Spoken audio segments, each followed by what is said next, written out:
បាទសួស្តីបងប្អូនបាទក្តោបអូតូតឡើងរួចរាល់លើព្រុស07បងប្អូនបជាជាមួយនឹងប៊ូតុងបាទក៏បានជាមួយនឹងបាទតេឡេយើងស៊ីនក៏បានបាទ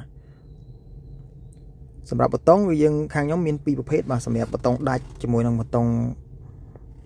ស៊ីនរបស់ឡានបាទជាមួយប៊ូតុងក្បែរកញ្ចក់ណាបាទក្បែរយើងជាកញ្ចក់ឆ្វេងស្ដាំណាបាទ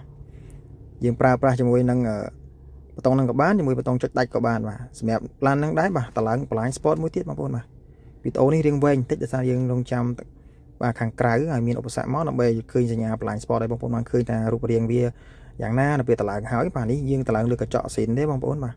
ទាំងសងខាងបាទសម្រាប់ការរកខ្សែភ្លើងវិញគឺបាទជ្រៀកខ្សែភ្លើងបងប្អូនអត់ជ្រៀកអត់បានទេដោយសារនេះជាឧបករណ៍តឡើងថ្មីណាបាទប៉ុន្តែការជ្រៀករបស់យើងគឺប្រុងប្រយ័ត្នបោះភ្លើងបាទឲ្យជូនបងប្អូនបាទឲ្យមានតឆៅទេបងប្អូនបាទការតព្រាវទេបងប្អូនថាធ្វើការបាទសិក្សាខ្លះដែរដើម្បីធ្វើការតបន្លាញ sport រៀបចំតឡើងជូនបងប្អូនបាទទាំងក្តោបអូតូហ្នឹងបាទអត់មានក្តោបអូតូណាដែលដោតយកទេបងប្អូនបន្លាញ sport បាទសម្រាប់ការលើឡានដែលអត់មានណាបាទនេះគឺរូបបាទវីដេអូដែលយើងបង្ហាញនេះបាទគឺរូបបន្លាញ sport ហ្នឹងបាទលោតមកហើយមានឧបសគ្គហើយវាមានសលេងពីបបាទនៅពេលដែលយើងស្ញូឆ្វេងឥឡូវដែលយើងដឹងបាទស្ញូស្ដាំក៏ឥឡូវដែលយើងដឹងនៅលើសលេងពីបឲ្យយើងដឹងឥឡូវយើងចាប់អារម្មណ៍ទៅលើឧបសគ្គនៅខាងក្រោយបងប្អូនបាទ